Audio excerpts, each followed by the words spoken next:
ఏది లేకున్నా కూడా అలా పరిస్థితి ఎట్లుంటుంది. టైంకి వచ్చి బంద్ చేసేటోళ్ళ మమ్మల్ని ఆదుకున్నటోళ్ళ బంద్ చేస్తే ఇది బాగుండదు.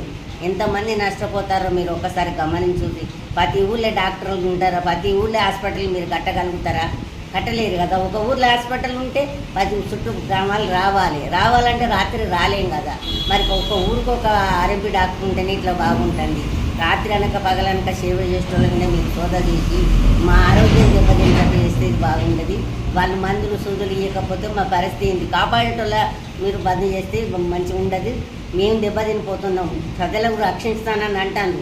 కాకపోతే ఒక ఊళ్ళోనే హాస్పిటల్ ఉన్నది. 10 ఊళ్ళో హాస్పిటల్కి రావాలంటే టైంకి ఏది ఉంటుంది. ఊరికొక డాక్టర్ ఉంటేనే రాత్రి ఆపద వచ్చినా ఆదుకుంటాండి.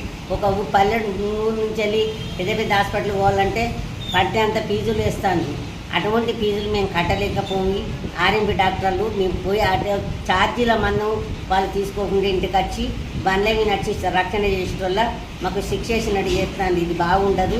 ప్రభుత్వం మానుకొని వాళ్ళు పని చేస్తారా లేదా, ప్రజలను కాపాడుతారా లేదని మీరు గట్ల చర్య తీసుకోవాలి. కానీ వాళ్ళ మీద సోదాలు చేసి వాళ్ళని బంద్ చేస్తే మాత్రం చాలా మంది ప్రాణాలే కోల్పోయే పరిస్థితులు ఉంటాయి. ఆ టైంకు జ్వరం వచ్చినా ఏదొచ్చినా ఊరికి పోవాలంటే కూడా అంతవరకు మీరు కాపాడలేరు కదా. ఆర్ఎంపీ డాక్టర్లే కాపాడుతారు. అలాంటి మీద సోదా చేసుడు మీరు మానేయండి. లేకుంటే మేమే తిరగబడే కాలం వస్తుంది. రాత్రి అనక పగలనక ఏ డాక్టర్ మా ఇంటికి వచ్చి మాకు మీరు సేవ చేయలేదు.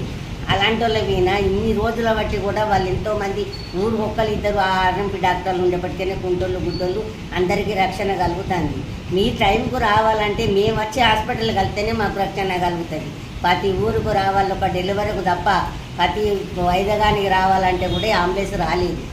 పరిస్థితి ఇట్లుంటుంది. అందుకోసమే మీరు వాళ్ళ మీద సోదా చేసేడు ఆపేయండి. ఒకప్పుడు కూడా ఈ గవర్నమెంట్ హాస్పిటల్ అయినప్పుడు కూడా ఆర్ఎంపీ డాక్టర్లు పెద్ద డాక్టర్ల తిరగ వైద్యం చేసి మా ప్రాణాలు కాపాడిన వాళ్ళు. అలాంటి వాళ్ళు కూడా మీరు గుర్తించవలసి మీరు సోదా చేసుడు మానేయాలి. లేకుంటే మేమే తిరగబడతాం.